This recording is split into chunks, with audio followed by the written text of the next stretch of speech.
Hey everybody, how's it going?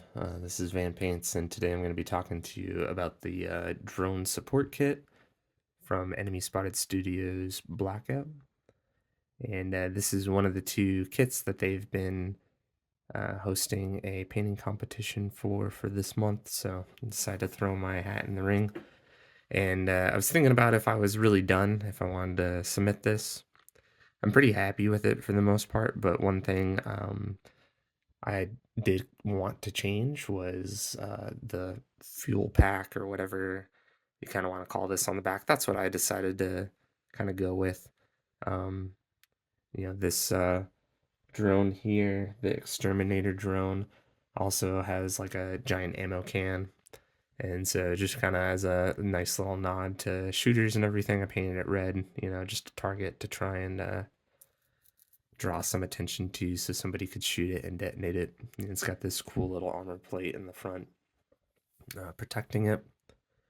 But the red's pretty bright, and everything else is kind of dirtied up, chipped up, as you can see here. So I thought I would just kind of go through some of the weathering that I like to do, especially on this white. You can see it's pretty dinged up, chipped up. The planet that the majority or all of the combat takes place on is Able, and it's pretty, deserty in most of the depictions and everything, or at least that's how I'm imagining it. So I would imagine there's a lot of dust, dirt, and storms that chip up the paint. These drones get deployed a lot, so they're going to be pretty damaged and weathered. Appearance of these weathered models. So I did some red, wash, some highlighting. And then I'm going to come through with a gunmetal gray. I've got this regiment brush from Army Painter. It's done me really well. It holds a great tip and can also hold quite a bit of paint. So I really like this even for pretty fine details. But you'll see that I've kind of added some silver into the top portion of, that fuel canister or whatever, the red device right here. And the main reason for that is, there's going to be a lot of chipping and wear that's going to take place on metal. Metal that's painted doesn't really hold that paint for long, especially on the high wear areas. And then two, I'm going to put some scratches and some dots, stippling on the bottom because the drone's gonna, land. And unless they have a very specific platform to land on that kind of keeps them from touching the ground, it's going to be one of the areas that wears the heaviest. So you can kind of see that right where the white meets the red, because there's going to be a lot of abrasions happening there. And then, these canisters are going to scrape quite often as the drone's flying around and as it's coming down to land, so I'm going to put some spots there as well.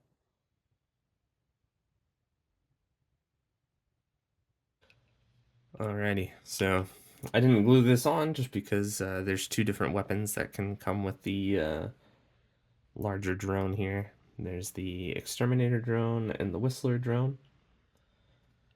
But just to kind of try and draw your attention there, you can see, just a single tone of silver there on the red, kind of giving it some scuffs. Nothing super special, but when you put the whole model together, it really kind of draws a lot of attention to different spots. But it kind of gets our point across that we're trying to make it look weathered. Now I'm going to go through and I'm going to put a little bit of a brown wash and a black wash in there as well. And then a couple tiny fine lines of like a mithril silver, something that's much more stark in order to give it some, variance of scratches. And then here you can see the back of this one's a little scuffed up, but as I weather this, you guys will start to see, hopefully, what I'm talking about. Alright, so it may be kind of hard to read, but I'm going to just talk through the intent here. And we've got now two layers of silver, and I'm going to break up that a little bit more even with some wash. And again, just the overall idea is that we're adding just a ton of variance to this model, making it look weathered and well worn. I'm really happy with how this guy turned out. Hopefully, even if you can't necessarily see on that small portion of the model what I'm talking about, the intent is conveyed through me talking through it. Another cool little trick that I like to use here is foam from the inserts. It comes from, I mean, pretty much anybody that's selling resin or pewter models.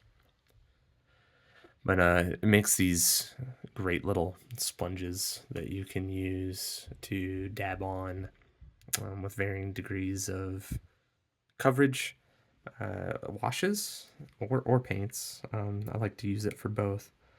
But I have some Agrax Earthshade here that I'm going to be using.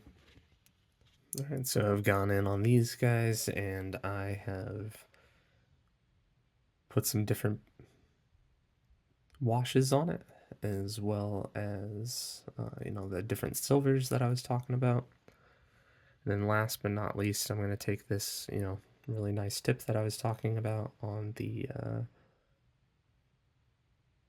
regimental brush from Army Painter, and I'm just going to follow where these little like ribs are on the canister, and I'm going to trace the tip along each of the sides, and that'll help kind of add some depth, some shadow to the sides of it. I'm trying to avoid the peaks of the ridges, but I'll just kind of go over it with my thumb to scoop a little bit of it off. And again, it may not be reading the best, but I'm going to take some photos and I'll try and add those to it at the end. The ultimate takeaway is, like I had said earlier, just understanding the intent behind it. As you get more and more experience and try new things, you'll find what you like and what you don't like. But as you can see from the start of the video to now, I've really dulled down that brightness of the red and added a lot of nice weathering to it. So that's pretty much my piece on weathering. I've done the same thing on a majority of the white, put some washes on it, done some dry brush highlighting, some normal brush with that regimental brush highlighting. Done some stippling with both the regimental brush and with those sponges that I told you about, just to try and get this really nice weathered look, and trying to do it quickly, efficiently. Again, same with the rules for this game. When it comes to painting, I don't have a lot of free time, and so I'm trying to find things that I can do and play, ways I can enjoy the hobby as quickly as possible. So hopefully this is something you're interested in, and hopefully it helps you and your painting adventure. So thanks for the watch, thanks for the like and subscribe, I hope you have a great day.